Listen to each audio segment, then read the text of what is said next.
Alléluia. Gloire soit rendue à notre Seigneur et Sauveur Jésus-Christ de Nazareth. Gloire soit rendue à notre Seigneur et Sauveur Jésus-Christ de Nazareth. Gloire soit rendue à notre Seigneur et Sauveur Jésus-Christ de Nazareth. Amen. Amen, amen. Vraiment, nous bénissons encore notre Seigneur Jésus-Christ pour cette grâce excellente, pour cette bonté, cette compassion qu'il use encore à mon égard vraiment en ce moment pour venir exhorter encore profondément sur dans ce moment de repentance avant vraiment d'entrer dans la prière de repentance, avant d'entrer dans la confession des péchés, vraiment des fautes, des iniquités. Nous savons que c'est toujours important de toujours recevoir une graine. Voilà, recevoir une graine liée à la repentance. Nous savons que lorsqu'on a reçu une graine, ou bien une sémence, ou bien des rejetons de la repentance dans notre cœur, dans notre âme et dans tout notre être, nous savons que ça va être arrosé. Or, nous savons que la parole qui s'est moulée aussi l'eau, cette parole-là pourra arroser davantage parce que nous savons bien que la graine de la repentance a été sémée. La sémence de la repentance a été sémée. Donc, ça veut dire que ce sont les enseignements, les exhortations, moments liés à la repentance qui ont déjà été sémés dans le cœur, sémés dans l'âme, sémés dans notre esprit. Et du coup, il faut que ça leur croire davantage. Il faut que ça grossisse. Il faut vraiment que ça prenne du poids. Il faut vraiment que ça prenne du poids au point où ça doit vraiment, voilà, au point où ça doit être, voilà, ça prenne vraiment du poids pour que vraiment ça le fait demander davantage. Et tout, il faut que ça soit entretenu et arrosé. Pour que ça soit entretenu et arrosé, il faut davantage écouter davantage les exhortations, les enseignements, ou les prédications sur la repentance. Voilà, sur la repentance un moment. Et puis la purification aussi. Alléluia. Donc, comme nous savons déjà vraiment, nous avons écouté la lecture de la parole du Seigneur. Et cette lecture vraiment est liée. Cette lecture, nous allons voir que lorsque nous avons parcouru la lecture vraiment de la parole sur les 4 passages bibliques qui ont été lus avec puissance et force et autorité et vraiment par la grâce du Seigneur, vraiment nous voyons que dans ça, nous pouvons sortir l'idée centrale ou bien un thème dans cette exhortation qui est vraiment revenons à Dieu vraiment, revenons à Dieu dans la confession sincère et il s'approchera de nous. Voyez, il s'approchera de nous bien, il reviendra à nous et nous purifiera de toutes nos souillures. Il nous purifiera de tous nos péchés. Revenons au Seigneur dans la confession sincère. Et il nous purifie dans la confession sincère. Et Dieu reviendra maintenant en nous. Et puis il va nous purifier. Nous savons que Dieu, du moment où on confesse nos péchés, Dieu va se rapprocher de nous. Et quand Dieu se rapproche, le Seigneur revient en nous. Quand on confesse nos péchés, quand on a fait nos confessions, ça veut dire qu'il y a les souillures liées à ces péchés qui sont encore en nous. Alléluia. Il y a les semences liées à ces péchés qui sont encore en nous. Il y a les impuretés de ces péchés qu'on a confessés qui sont encore en nous. Voilà, quand quelqu'un confesse au Seigneur, il commence à confesser tous les mensonges qu'il avait commis. Il confesse, ça veut dire qu'il reconnaît de tout son cœur, il confesse sincèrement, mais les semences de mensonges sont encore en lui, mais il faut que ça soit purifié. Tout maintenant, c'est ça que le Seigneur, maintenant, comme la personne est en train de reconnaître, comme nous sommes en train de reconnaître la face du Seigneur, on est en train de confesser, là maintenant, le Seigneur est en train de réveiller, il s'approche maintenant de nous. Puisque je suis en train de parler de la résolution, en reconnaissant, en confessant, et puis ça, et pour marcher dans sa parole. Maintenant, il s'approche de moi pour qu'il va me purifier de la sémence du mensonge. Il va me purifier de la sémence du mensonge qui est dans le cœur, qui est enraciné dans l'âme. Qui est enraciné dans l'âme. Alléluia. Et c'est tout maintenant. Voilà pourquoi nous allons ouvrir rapidement. Nous allons ouvrir encore la parole de Dieu au moment dans Jérémie. Jérémie, moment, chapitre 33. Alléluia. Donc, Jérémie, chapitre 33, à partir du verset 7 jusqu'au verset 10. Je lis au nom puissant de Jésus-Christ et puis en prêchant aussi. Je ramènerai les captifs de Juda. Je ramènerai les captifs de Juda. Autant pour moi, oui, je ramènerai les captifs de Juda et les captifs d'Israël. Et je les rétablirai comme autrefois. Et je les purifierai de toutes les iniquités qu'ils ont commises contre moi. Je leur pardonnerai toutes les iniquités par lesquelles ils m'ont offensé. Nous voyons.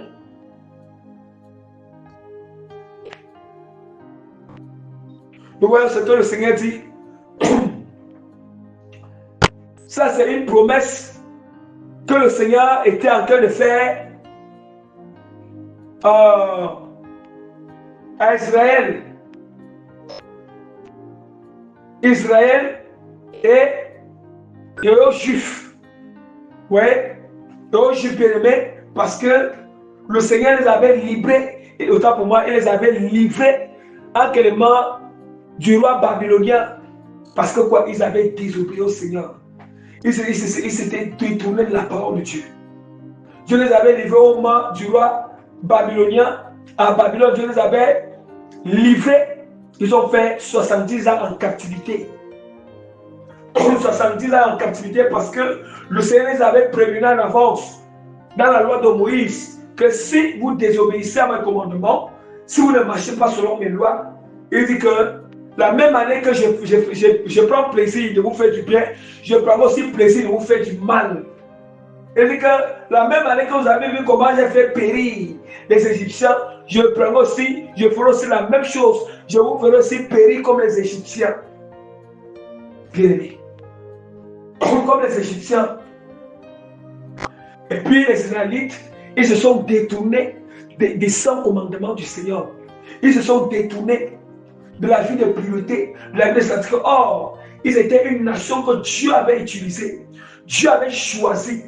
Les Israélites, les Juifs, en ce moment-là, au temps de Moïse, dans l'Ancien Testament, ils étaient vraiment des élus du Seigneur. Ça veut dire que les élus que Dieu a choisis, il avait choisi parmi les nations. Or, ici maintenant, il s'agit d'un Israël spirituel. Or, toute personne qui est chrétienne, toute personne qui croit en Jésus comme Seigneur et Sauveur, l'Église est comment? L'Église représente Israël spirituel. C'est bien l'Église pure, l'Église sanctifiée. Ce n'est pas les églises que nous connaissons là. L'Église pure, l'Église sanctifiée vraiment de Christ. Or, nous sommes comment?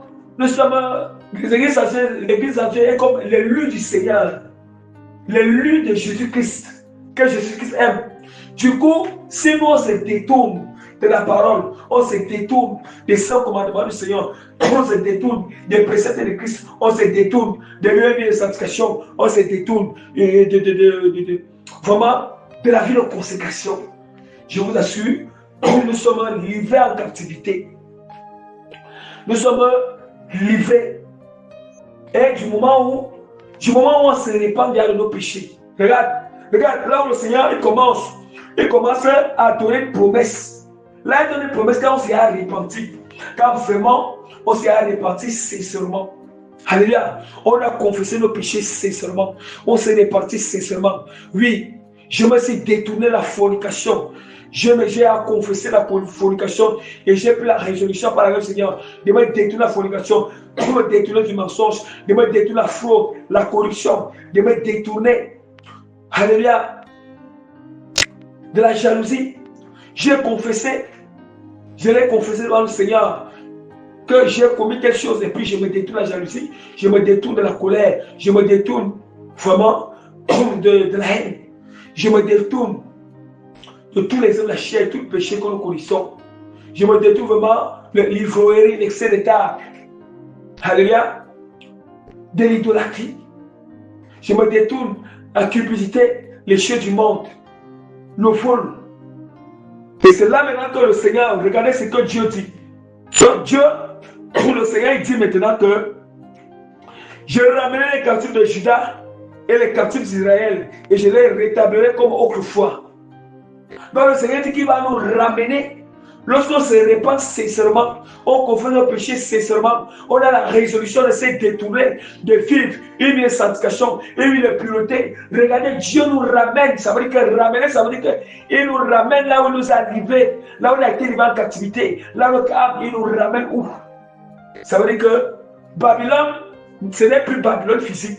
Babylone représente quoi? Ça peut représenter le monde des sceaux, ça peut représenter vraiment le monde astral. Babylone peut représenter vraiment, en fait, c'est le monde des ténèbres en général. Ouais, c'est le monde des ténèbres, du monde des ténèbres en général. C'est ça Babylone. Donc Dieu ramène nos âmes, là nos âmes est captif, nos âmes est captif, nos âmes emprisonnées. Parce que on s'est repenti sexuellement. On a pris la résolution. D'où maintenant, il y a certaines personnes qui vont constater que lorsqu'il a décidé de se repasser seulement, de mener à lui la scène de crime, la personne va commencer à constater les délivrances dans sa vie. Donc, dans les songes, Dieu commence à opérer des délivrances dans ses rêves, dans ses songes, dans sa vie. Pas seulement dans les songes, mais il va ressentir l'impact de la délivrance de l'Éternel dans sa vie. L'impact de la guérison spirituelle et physique dans sa vie. Regardez ce que le Seigneur dit. Voici, je lui donnerai la guérison et la santé. Je les guérirai et je leur ouvrirai une source abondante de paix et de fidélité. Ouais. La guérison et la santé, c'est d'abord la guérison spirituelle. Il va guérir notre âme, il va guérir notre esprit, il va guérir notre être. Et puis même la guérison va aller jusqu'à la guérison physique. Et ce sont des choses qui sont progressives. Pour moi, c'est progressif. Au fur et à mesure que nous démarrons, Dieu continue à opérer la délivrance en nous, à opérer la guérison en nous, à opérer les prodiges, les miracles dans nos âmes, notre corps, notre esprit. Dans notre esprit, continue à opérer ça progressivement. Progressivement, il dit que le Seigneur continue encore à dire, je les purifierai de toutes les iniquités qu'ils ont commises contre moi et je leur pardonnerai toutes les iniquités par lesquelles ils m'ont offensé. Ça, c'est après avoir qu'on a confessé nos péchés. Vraiment, après avoir qu'on a reconnu, Seigneur, j'ai péché contre toi. Seigneur, j'ai commis du mal, mais nous n'ayons jamais honte. Devant la face du Seigneur, confessons tout. Il n'y a rien à cacher devant Dieu. Il n'y a rien à cacher devant la face du Seigneur. Même si quelqu'un, bien aimé, tu avais fait des choses dans le secret, dans les ténèbres, les choses que vraiment, qui sont honteux à confesser devant la face du Seigneur, confessons tout, bien aimé. Confessons tout, bien aimé. Yes. Non, bien aimé, libérons tout devant la face du Seigneur. Nous sommes dans une période. On doit encore entrer dans une repentance profonde. Une période où on doit encore confesser profondément nos péchés dans la face du Seigneur. Ne craignons pas de confesser. Ne craignons pas. Et j'exhorte à tous les bien-aimés qui vont écouter cette exhortation. Bien-aimés, attardons-nous toujours beaucoup plus dans la repentance. Dans la repentance, c'est très important.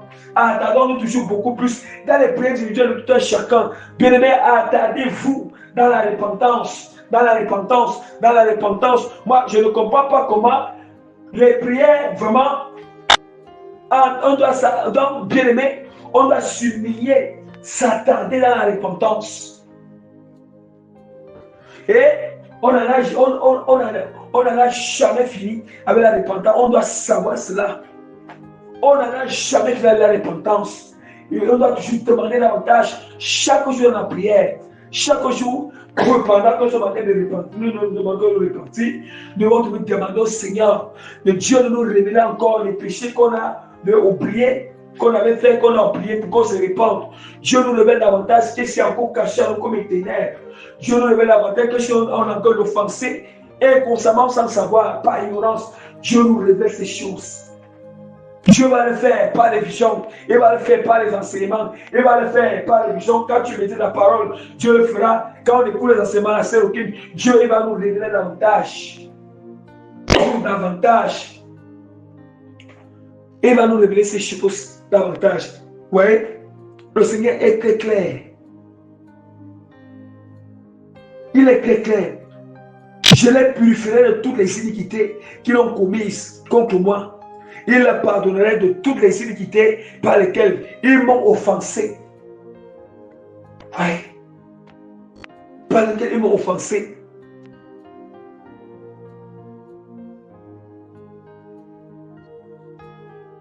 Et le Seigneur est clair. Et par, ils m'ont offensé par lesquels ils se sont révoltés contre moi. Ils se sont révoltés. Or, on se révolte contre la sainte doctrine. On se révolte contre la volonté de Dieu. On se révolte contre les saints commandements du Seigneur. On se révolte contre les préceptes de Christ.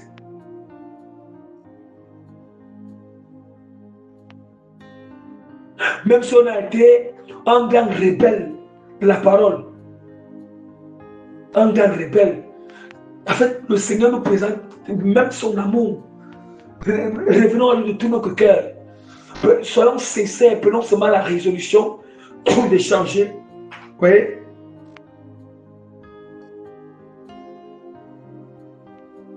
Prenons la résolution de changer.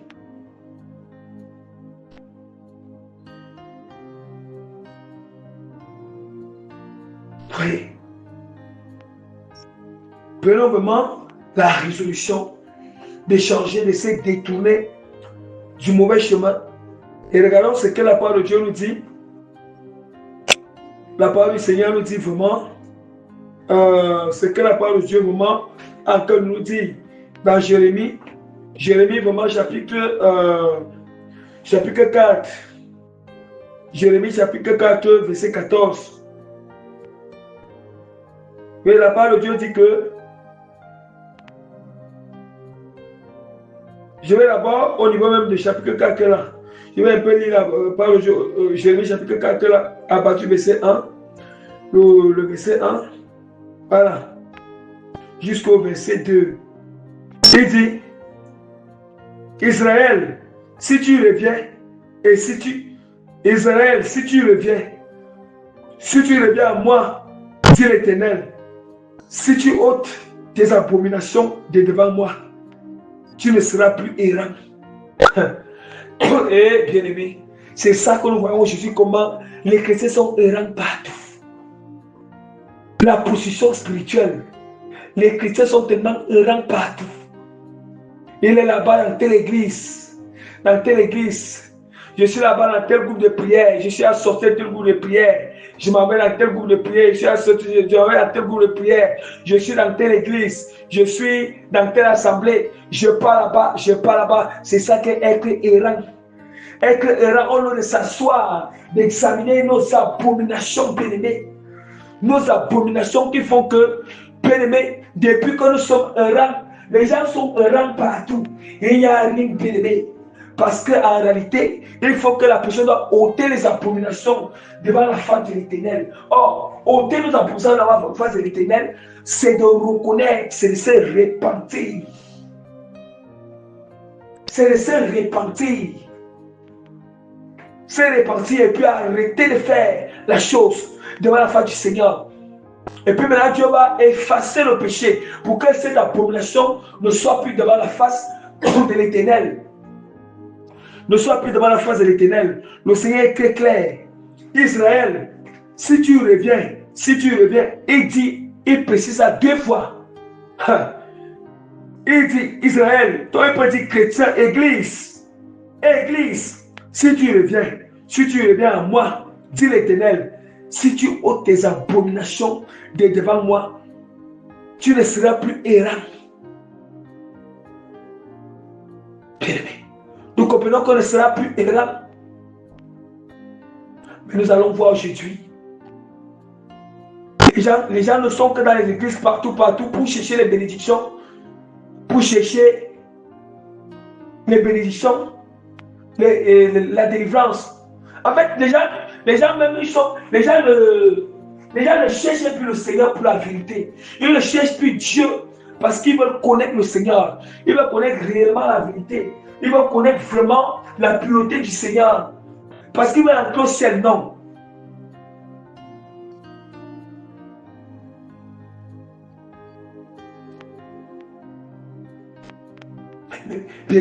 Mais c'est pitoyable. C'est pitoyable pour nous les chrétiens. Mais est-ce qu'on ne comprend pas la parole? Est-ce que nous ne comprenons pas? Le Seigneur est très clair.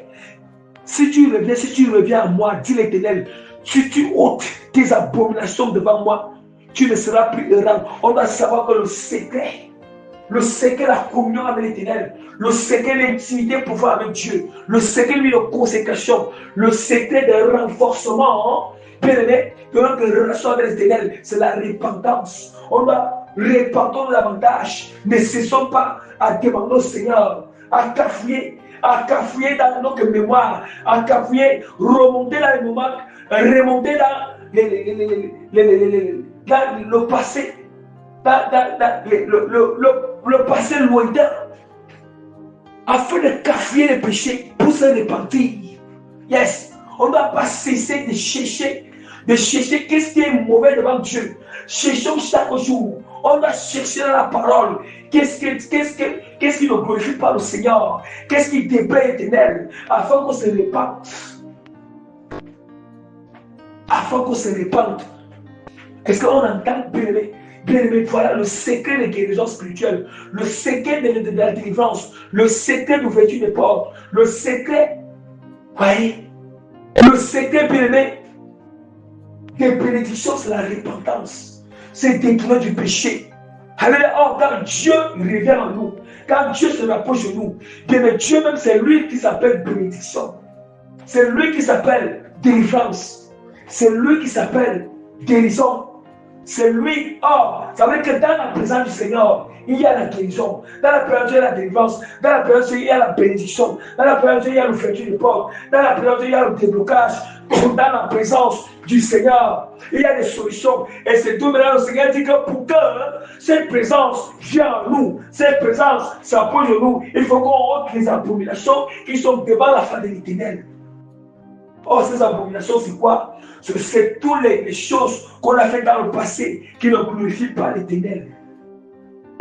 Qui ne glorifient pas l'Éternel. Mais il est impossible.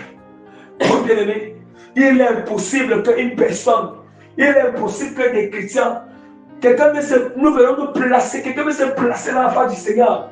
Il est conscient qu'il pratique les films pornographiques, et puis votre Dieu, il pratique les positions de films pornographiques, et puis la personne veut que Dieu s'approche de lui. Quel Dieu peut-il? Quel Dieu? Il est conscient il est dans la présence du Seigneur. Il est comme ça qu'il vient chercher le Seigneur. Il vient chercher Dieu, mais c'est lui qui continue à avoir un film pornographique. Mais c'est lui qui continue encore. Bien aimé, ne jouons pas avec le Seigneur. C'est la personne qui est cupide. Cupide encore. Qui passe son temps à voir les séries du monde. Passe son temps à voir le football. Passe son temps à voir les films vampires. Les films du monde. Comment nous aussi, nous regardions ces choses auparavant. Et Dieu nous a fait grâce et s'est répandu de toutes ces abominations. Oui. Il est impossible que, en tant que chrétien, tu vas le voir. Tu regardes les séries, tu vois comment les gens s'embrassent. Mais c'est quel. Et puis, dès que la personne finit là, nous venons la présence de Dieu. On ne reconnaît même pas que, non seulement on combat, ne reconnaît pas que cela est abomination devant le Seigneur. Cela ne glorifie pas l'Éternel. Cela, Dieu ne le veut pas. Mais on vient, on invoque le Seigneur. Bien-aimé, nous invoquons Dieu avec quelle bouche? On invoque Dieu. On élève quel mot ciel. Bien-aimé, nous élevons quelle main bien-aimé. C'est d'où maintenant proverbe. C'est d'où maintenant bien-aimé. Moi, je ne sais pas bien-aimé. Faisons attention avec l'Éternel. C'est d'où maintenant proverbe. Proverbe chapitre 6, à partir du verset 19, nous dit.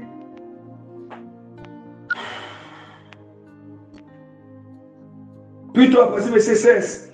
Il y a 6 choses qu'est l'Éternel.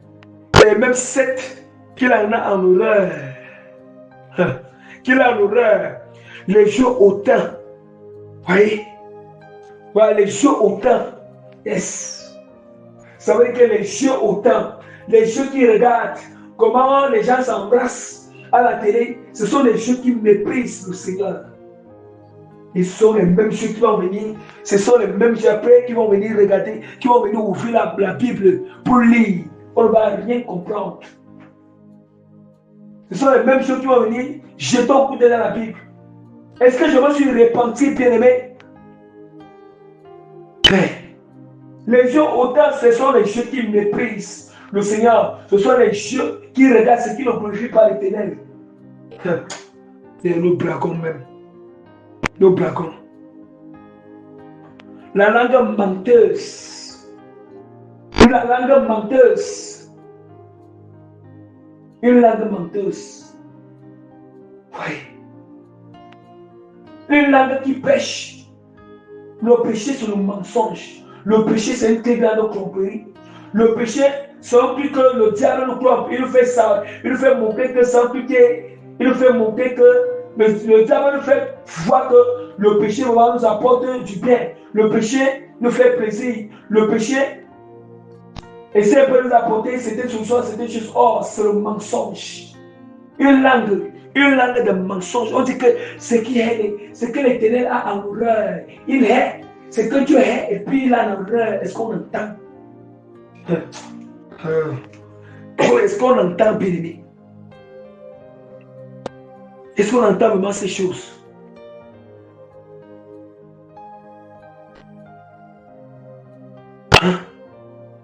Les mains qui répandent le sang innocent.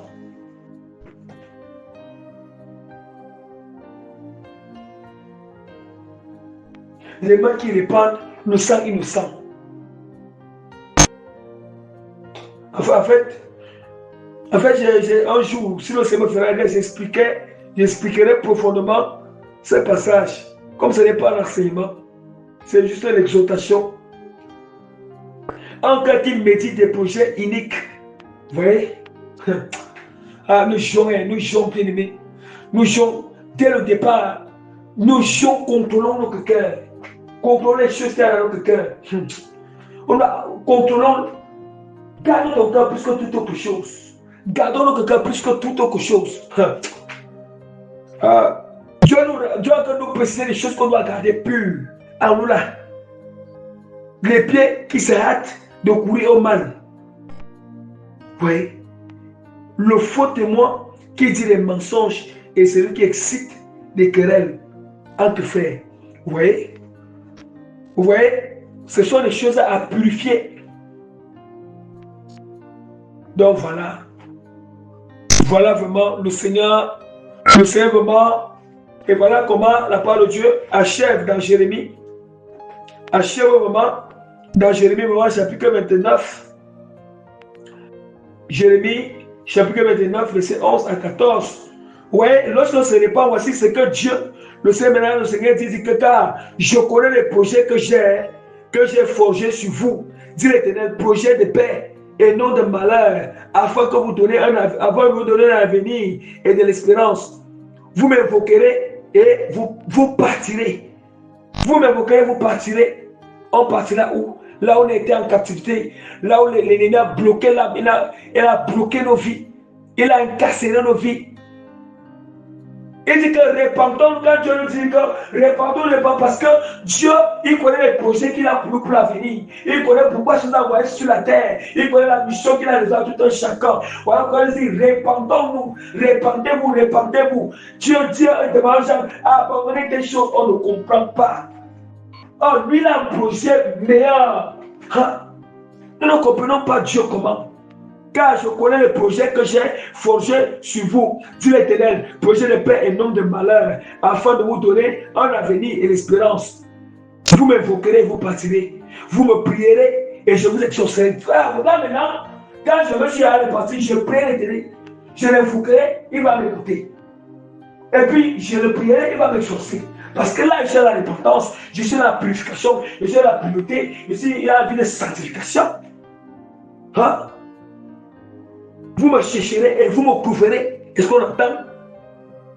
Si vous me cherchez de tout votre cœur, est-ce qu'on entend bien la portée? Si vous me cherchez de tout votre cœur, il n'y a pas un cœur qui est encore dans le monde. Vous voyez, tout maintenant, dans l'endroit où je suis, il y a certaines personnes qui ne parviennent pas. Si vous me cherchez de tout votre cœur, tout maintenant, nous allons voir que certaines personnes, leur vie spirituelle ne change pas. Parce que le problème, c'est leur cœur. Ils ne cherchent pas Dieu avec tout le cœur. Leur vie spirituelle stagne. Ça stagne, bien aimé. Ça stagne. Ça ne change pas. Et parce qu'ils ne cherchent pas le Seigneur de tout le cœur. Parce qu'ils sont encore, certaines choses sont encore dans le cœur. Ils n'arrivent pas à céder, ils n'arrivent pas à lâcher les rênes. À lâcher les rênes. Ils n'arrivent pas à céder, à mettre tout, à déposer tout sur les pieds de Christ. Vous voyez? Il ne parvient pas à déposer tout sur les pieds de Christ. Il ne parvient même pas à tout déposer. Vous voyez? Si vous me cherchez de tout votre cœur, vous me trouverez si vous me cherchez de tout votre cœur. Je me laisserai couvrir à vous, dit l'Éternel, et je ramènerai vos captifs. Je vous rassemblerai de toutes les nations, de tous les lieux, et je les ai chassés, dit l'Éternel, et je vous ramènerai dans les lieux d'où je vous ai fait aller en captivité. Voyez, je nous ramènerai là où depuis nous avons été enchaînés, bloqués depuis longtemps, emprisonnés depuis longtemps. On a été assaillis par les malédictions, on a été asservis, dominés depuis longtemps. Mais certaines personnes voient même dans certaines songes, ils voient comment il est même enfermé, comment tellement les murailles sont plus hauts. Toi, l'esclave, ce n'est que Dieu c'est qui peut te sortir. Une repentance sincère, une vie de pureté. Donc vraiment, repentons-nous, bien-aimés, vraiment sincèrement, que toute la gloire revienne à notre Seigneur sur Jésus-Christ. Le Seigneur Jésus-Christ nous aime. Il est très clair. Si nous confessons nos péchés, il est juste et fidèle pour nous les pardonner, pour nous purifier de toute iniquité. Il a encore dit que Dieu a tant aimé le monde, afin qu'il croit en lui ne périsse point. Or, croire en Jésus-Christ, c'est comme ça qu'on doit se repentir de nos péchés, afin d'avoir une vie avec Christ, une bonne marche avec Christ, afin qu'on ne périsse pas. Si on ne se croit pas en Christ et on ne se repent pas, nous allons périr. On va mourir, nous allons mourir sans aucun alors que destiné. On va mourir sans aucun alors que c'est ni même ni entrer au ciel. C'est ça. Et tant sur la terre, on commence à périr. Tout ce qu'on fait, nous périssons. Tout est péri, péri.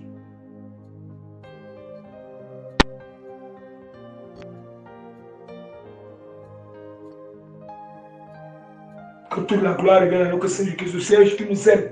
Il nous aime. Si nous sommes disposés, repentons-nous et nous allons recevoir la miséricorde du Seigneur, le pardon du Seigneur. Dieu va nous délivrer, il va nous purifier. Il va nous purifier. Et puis il va nous remplir de sa puissance. Il va nous remplir de sa gloire. Il va nous nettoyer, il va nous rincer. Yes. Il va nous blanchir. Il nous aime tant. Il nous aime. Le Seigneur Jésus-Christ nous aime tant. Il nous aime. Pourquoi on ne comprend pas le Seigneur Jésus-Christ? On ne comprend pas que c'est un Dieu de sainteté. Et il a besoin que pour que ça marche dans nos vies, il a besoin que nous nous repentons. Il a besoin qu'on se sépare du monde. Il a besoin que nous nous purifions. Il a besoin que nous nous sanctifions. Pourquoi les chrétiens ne veulent pas comprendre cela? Pourquoi ils veulent rester dans leur vie, mais imposons au Seigneur d'agir dans leur vie. Hein? Ah, bien aimé. Nous aimons tant. Il nous aime. Revenons à lui, il reviendra à nous. confessons nos péchés, il va nous pardonner et nous purifier. Alléluia. Il nous guérira spirituellement. Il nous fera expérimenter le spirituel. Il nous fera goûter à sa puissance. Il nous fera goûter à sa joie. Goûter vraiment au roi des cieux. Goûter vraiment la spiritualité. Goûter tout ce qui est bon en lui. Alléluia. Que toute la gloire revienne à notre Seigneur Sauveur Jésus-Christ.